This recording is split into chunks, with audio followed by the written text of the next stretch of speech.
तो देखिए, political party को इलेक्शन लड़ने के लिए और अपनी बात लोगों तक पहुंचाने के लिए बहुत सारे पैसों की जरूरत होती है। पूरे देश में रैली करनी होती है, पोस्टर्स लगाना, कार्यकर्ताओं का खाना पीना, पेट्रोल, और अगर कोई बिना शराब, बिरयानी या बिना पैसे दिए ईमानदारी से भी इलेक्शन लड़ना चाहे तो भी करोड़ों लग जाते हैं। बिना पैसे के कोई इलेक्शन नहीं जीत सकता। और पॉलिटिकल पार्टी कोई बिजनेस तो करती नहीं कि प्रोडक्ट बना बना के बेच रही है और फिर उससे मुनाफा बना रही है। पॉलिटिक्स तो एक समाज सेवा है। आपने देखा होगा अपने फेवरेट नेताओं की बायो में समाज सेवक लिखा होता है। तो जब इतना पैसा लगता है इलेक्शन में, तो इस हिसाब से तो सिर्फ अमीर ही इलेक्शन लड़ सकता है। गरीब पिछड़ा वर्ग जो है वो तो इलेक्शन लड़ ही नहीं सकता। तो फिर इक्वालिटी किस तरीके से हुई? और यही रीजन है कि पॉलिटिकल पार्टीज को डोनेशन देने का कॉन्सेप्ट रखा गया, ताकि कोई ईमानदार हो, भले ही वो गरीब हो, और उसको लोगों का सपोर्ट हो, तो वो पावर में आना चाहे तो वो आ सकता है। तो इन्हीं सब चीजों को ध्यान में रख के पॉलिटिकल पार्टीज जो है उनको डोनेशन दी जाती है। तो देखिए, ये तो हो गई थ्योरी की बातें।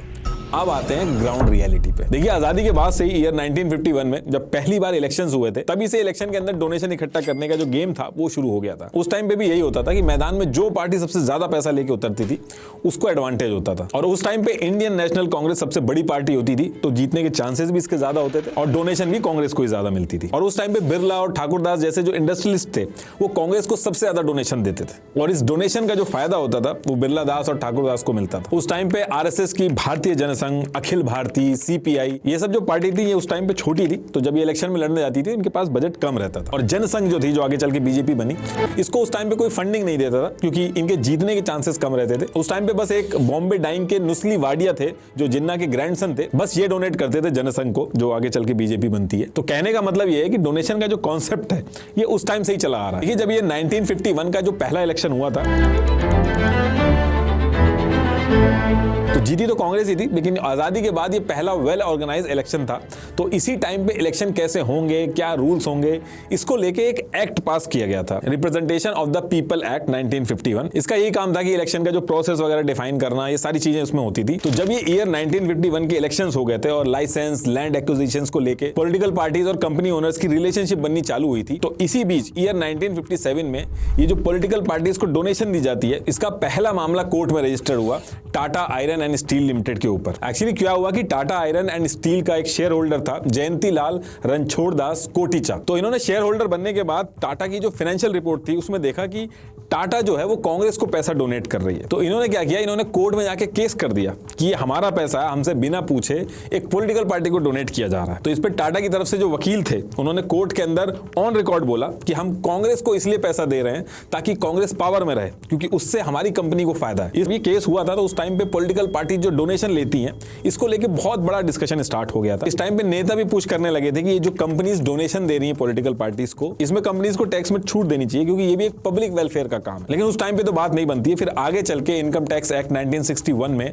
सेक्शन 13A, 80GGB और 80GGC इनको जोड़ा गया, जिसमें यह हुआ कि पॉलिटिकल पार्टी को आप डोनेट करोगे तो आपको 100% टैक्स में छूट मिलेगी। आप मंदिर में अगर अपना पैसा डोनेट करोगे तो टैक्स में आपको 50% की छूट मिलेगी, लेकिन पॉलिटिकल पार्टी को अगर आप डोनेट करोगे तो 100% छूट मिलती है टैक्स में। पॉलिटिकल पार्टी ने अपने आप को मंदिर से भी ऊपर रखा है। इसी बीच क्या होता है कि एक पॉलिटिकल पार्टी थी स्वतंत्र नाम से, इसने क्या किया, इसने अपनी रैलीज वगैरह में इंडस्ट्रीज जितने थे, जितने बिजनेसमैन थे, इनके सपोर्ट में बात करना स्टार्ट कर दी। जैसे इस पार्टी ने यह कहना स्टार्ट कर दिया कि बिजनेस जो है इसको गवर्नमेंट के कंट्रोल से बाहर होना चाहिए और फ्री बिजनेस होना चाहिए, इसके बारे में बात किया। और ये कहा कि जब मैं जीत के आऊंगा तो ये सब हटा दूंगा। अब इस चीज की वजह से जितने भी इंडस्ट्रीज थे और बिजनेस फर्म्स थी, ये सारे के सारे मिलके इसी पर्टिकुलर पार्टी को डोनेशन देने लगे और चाहते थे कि यही पार्टी जीत जाए। अब किसी पॉलिटिकल पार्टी के पास जब पैसा आता है तो पॉलिटिकल पार्टी स्ट्रांग होती है, उसके जीतने के चांसेस बनते हैं।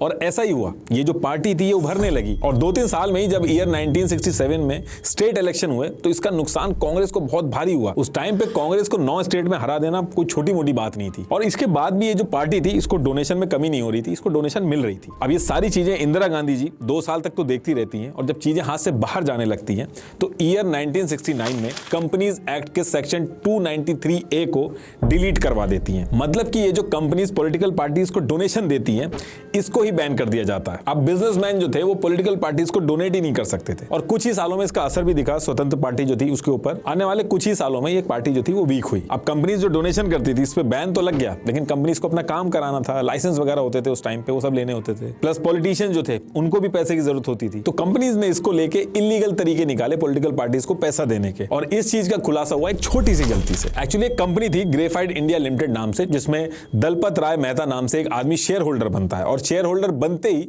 जब वो कंपनी के फाइनेंशियल स्टेटमेंट चेक करता है तो देखता है कि 1,52,000 rupees all India Congress committee को एडवर्टीजमेंट के लिए दिए गए हैं। अब वो देख के बहुत कंफ्यूज हो जाता है कि कांग्रेस एक पॉलिटिकल पार्टी है, इसको हमारी कंपनी एडवर्टीजमेंट के लिए पैसे क्यों दे रही है। तो पता चलता है कि कांग्रेस एक बुकलेट या मैगजीन लॉन्च करती थी उस टाइम पे इंडिया के अंदर, उसमें एडवर्टीजमेंट देने के लिए कंपनीज कांग्रेस को पैसा दे रही थी। फिर ये बात जब बाहर निकलती है तो पता चलता है कि अकेली कंपनी नहीं है, ऐसी 180 कंपनीज और हैं जिन्होंने करीब 6 से 16 करोड़ रुपए दिए हैं कांग्रेस को एडवर्टीजमेंट के लिए। लेकिन दिक्कत की बात यह थी कि एडवर्टीजमेंट छापे ही नहीं जा रहे थे। फिर ये जितनी भी कंपनीज थी इनके ऊपर एलिगेशन लगे कि डोनेशन दे रहे हैं, इनके ऊपर कोर्ट केस भी चले। और दूसरी तरफ जो ऑपोजिशन था, जो बाकी पॉलिटिकल पार्टीज थी, उनके ऊपर कैश लेने के एलिगेशन लगने लगे कि ये लोग कैश जो ब्लैक में मनी लेके अपना काम चला रहे हैं। और कुछ पार्टीज ने तो उस टाइम पे ऐसा किया था कि बाहर से भी पैसा लेने लगी थी डोनेशन के नाम पे। तो ये सारी चीजें देख के ईयर 1976 में फॉरेन कंट्रीब्यूशन रेगुलेशन एक्ट 1976 लाया गया। इसमें यह था कि जर्नलिज्म, जुडिशरी और पॉलिटिकल पार्टीज इंडिया के बाहर से किसी से भी डोनेशन नहीं ले सकती। जब बाहर से भी डोनेशन लेना बंद हो गया, कॉर्पोरेट जो थे वो पहले ही डोनेशन नहीं कर पा रहे थे, कैश को लेकर वैसे इतनी सारी बातें हो रही थी, तो जितनी पॉलिटिकल पार्टीज थी इनके लिए बहुत दिक्कत खड़ी हो गई थी, और इलीगल वाला जो सिस्टम था इस डोनेशन के अंदर बहुत ज्यादा खड़ा हो गया था। तो ये सारी चीजों को देख के ईयर 1985 में Rajiv Gandhi G companies act को दोबारा से अमेंड करते हैं, और ये जो बैन किया गया था कि कंपनीज जो है वो डोनेशन नहीं दे पाएंगी पॉलिटिकल पार्टीज को, इसको हटा दिया गया ताकि ब्लैक मनी का इन्फ्लुएंस कम हो।